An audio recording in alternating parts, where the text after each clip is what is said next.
রাজধানীর শাহবাগে বাংলাদেশ জাতীয়তাবাদী ছাত্রদল ও কেন্দ্রীয় শহীদ মিনারে জাতীয় নাগরিক পার্টি এনসিপির সমাবেশ আজ। এই বিষয়ে বিস্তারিত জানাতে আমাদের সঙ্গে যুক্ত হচ্ছেন সহকর্মীরা। শুরুতেই আমরা যাব শাহবাগে সহকর্মী ফজলে রাব্বি সৌরভের কাছে। সৌরভ, ছাত্রদলের সমাবেশ দুপুরেই তো শুরু হবে, তো এই সমাবেশ ঘিরে এখন পর্যন্ত নেতাকর্মী সমর্থকদের উপস্থিতি কেমন দেখছেন জানাবেন। অভ্যুত্থান সুখ ও বিজয়ের বর্ষপূর্তিতে আজকে কিন্তু শাহবাগে বাংলাদেশ জাতীয়তাবাদী ছাত্রদলের আয়োজনে মহাসমাবেশের আয়োজন করা হয়েছে। এই সমাবেশে অংশ নিতে কিন্তু বাংলাদেশের 64 জেলা থেকে কিন্তু আজকে ছাত্রদলের যে নেতাকর্মীরা রয়েছেন তারা কিন্তু আজকের এই সমাবেশে অংশ নিতে কিন্তু তারা এখানে উপস্থিত হচ্ছেন এবং দুপুর 2টার পর কিন্তু আনুষ্ঠানিকভাবে আজকের এই সমাবেশ শুরু হবে, যেখানে বিএনপির ভারপ্রাপ্ত চেয়ারম্যান তারেক রহমান তিনি প্রধান অতিথির বক্তব্য রাখবেন। একই সাথে আমরা দেখতে পেরেছি যে আজকে সকাল থেকে কিন্তু এই সমাবেশে অংশ নিতে কিন্তু তারা এই আজকের সমাবেশস্থলে উপস্থিত হতে শুরু করেছেন এবং যেটি আজকে দুপুর 2টার পর অর্থাৎ আনুষ্ঠানিকভাবে আজকের এই সমাবেশ শুরু হবে, যেখানে সমাবেশে বিএনপির ভারপ্রাপ্ত চেয়ারম্যান তারেক রহমান তিনি নেতাকর্মীদের উদ্দেশ্যে দিক নির্দেশনামূলক বক্তব্য রাখবেন। একই সাথে আপনি যেটি জানেন যে আসলে গত 15-16 বছর যাবৎ কিন্তু বাংলাদেশের রাজনীতিতে যে তরুণদের যে অধিকার অর্থাৎ তরুণরা ভোটদানের অধিকার থেকে বঞ্চিত ছিল, সেই ভোটের অধিকার ফিরিয়ে দেওয়ার বিষয়ে এই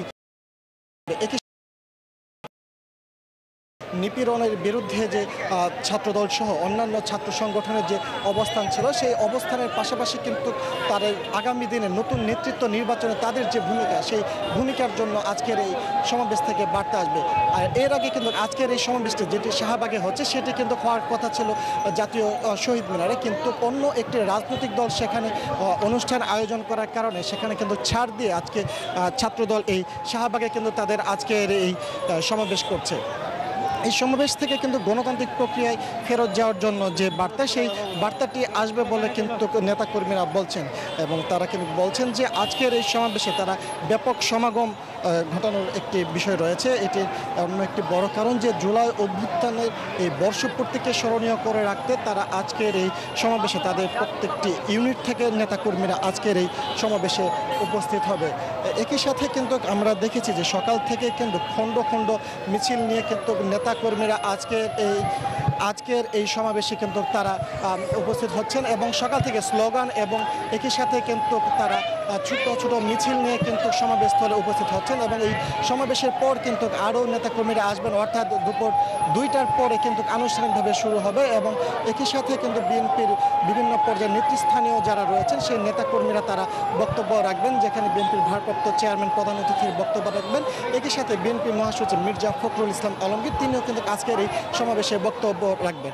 জুলাই অভ্যুত্থানকে কেন্দ্র করে বিএনপির যে মাসব্যাপী যে কর্মসূচি, সেই কর্মসূচির অংশ হিসেবে আজকের এই সমাবেশের একটি অংশ, অর্থাৎ জুলাই অভ্যুত্থান যে অভ্যুত্থানের বর্ষপূর্তিতে যে আয়োজন, সেই আয়োজনের পাশ থেকে কিন্তু আজকে হচ্ছে এই যে বর্ষপূর্তির আয়োজন, সেই বর্ষপূর্তির আয়োজনকে কেন্দ্র করে ছাত্রদলের এই আয়োজন। তো এই ছিল আমার কাছে এখানকার সবশেষ তথ্য। আমরা যাব কেন্দ্রীয় শহীদ মিনার প্রাঙ্গণে, সেখানে রয়েছেন সহকর্মী মাজেহার। সৌরভ, আপনাকে ধন্যবাদ। আপনি যেমনটা বলছিলেন শাহবাগে যেমন আজকে ছাত্রদলের সমাবেশ চলছে, আজকে কিন্তু ঠিক সেমই সময়ে শহীদ মিনারে জাতীয় নাগরিক পার্টি এনসিপির মহাসমাবেশ। আপনি জানেন যে 28 ফেব্রুয়ারি প্রতিষ্ঠার পর থেকেই জাতীয় নাগরিক পার্টি এনসিপি দ্বিতীয়বারের মতো ঢাকায় তারা মহাসমাবেশ করতে যাচ্ছে এবং এবারের মহাসমাবেশ একেবারে ভিন্ন প্রেক্ষাপটে আসছে, কারণ গত বছর যখন এই 3 আগস্ট এই জাতীয় শহীদ মিনার থেকে শেখ হাসিনা তথা স্বৈরাচার পতন আন্দোলনের এক দফা ঘোষিত হয়েছিল, ঠিক সেই জায়গাটিতেই সেই স্বৈরাচার পতন আন্দোলনের এক দফা যে ঘোষণা, সেটার বর্ষপূর্তি উপলক্ষে আজকে জাতীয় নাগরিক পার্টি এনসিপি শহীদ মিনারে তারা মহাসমাবেশ করবে এবং এই মহাসমাবেশ কিন্তু 1 মাস আগে থেকেই পূর্ব পরিকল্পিত ছিল।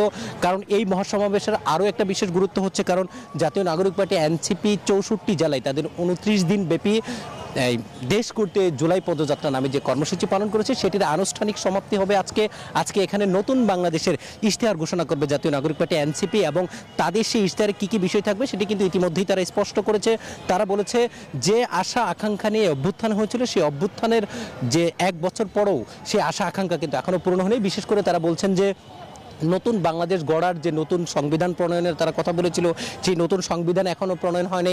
একই সাথে তারা যেটি বলে আসছিল জুলাই সনদের আইনি ভিত্তি দিতে হবে, সেই আইনি ভিত্তি কিন্তু এখনও তারা পায়নি। তারা বলছে জুলাই ঘোষণাপত্র, যদিও তারা ইতিমধ্যেই সরকারকে ধন্যবাদ জানিয়েছে, কারণ তাদের দাবির প্রেক্ষিতেই বা অন্য রাজনৈতিক দল যেগুলো আছে তাদের দাবির প্রেক্ষিতে, বিশেষ করে এনসিপির দাবির প্রেক্ষিতে কিন্তু জাতীয় গভর্নমেন্টের পক্ষ থেকে কিন্তু 5 আগস্ট তারা জুলাই ঘোষণাপত্র দেওয়ার ঘোষণা দিয়েছে এবং জাতীয় নাগরিক পার্টি সেটিকে স্বাগত জানালেও তারা যেটি বলছে জুলাই সনদ, যেটি অর্থাৎ এই আন্দোলনের যেটি আইনি ভিত্তি, সেই আইনি ভিত্তির যে আনুষ্ঠানিক কাঠামো, সেই জুলাই সনদ এখনো ঘোষিত হয়নি। একই সাথে জুলাই সনদের যে আইনি ভিত্তি, কিভাবে সেই জুলাই সনদ বাস্তবায়ন হবে সেটির এখনো রূপরেখা পায়নি। ফলে আজকের অনুষ্ঠানে বিশেষ করে তাদের এই মহাসমাবেশের সবচেয়ে গুরুত্বপূর্ণ জিনিস হয়ে উঠতে পারে জুলাই সনদের আইনি ভিত্তি। ইতিমধ্যেই সরকার যে রূপরেখা দিয়েছে সেখানে বলা হয়েছে 2 বছরের মধ্যেই জুলাই সনদ বাস্তবায়ন করবে, কিন্তু জাতীয় নাগরিক পার্টি বলছে যে 2 বছর না, ইতিমধ্যেই অর্থাৎ এই সরকারের আমলে জুলাই সনদ বাস্তবায়ন করতে হবে। এবং নতুন রাষ্ট্রের পরিকল্পনা কি হবে, জাতীয় নাগরিক পার্টি এনসিপি যদি রাষ্ট্রীয় ক্ষমতা পায় তারা কিভাবে রাষ্ট্র পরিচালনা করবে এবং জনগণের কাছ থেকে 29 দিন ব্যাপী তারা যে প্রতিশ্রুতি নিয়ে আসছে সেগুলো কিভাবে বাস্তবায়ন করবে, এমন বিষয়গুলো তারা তুলে ধরবে। বেলা 4টায় আনুষ্ঠানিকভাবে সমাবেশ শুরু হওয়ার কথা থাকলে ইতিমধ্যে নেতাকর্মীরা চলে আসছেন। আনুষ্ঠানিকভাবে সমাবেশ শুরু হবে বেলা 4টায়, তখন এনসিপির শীর্ষ নেতারা বক্তব্য রাখবেন। এই ছিল আমার কাছ থেকে শহীদ মিনারে আজকে যে জাতীয় নাগরিক পার্টি এনসিপি মহাসমাবেশ সেই সম্পর্কিত সর্বশেষ তথ্য। মাঝার, ধন্যবাদ আপনাকে। বান্ডেল থাকলে প্রতি সেনমানিতে টাকা বাঁচবে। বিকাশ সেনমানি বান্ডেল কিনে জিতুন প্রতি লেনদেনে।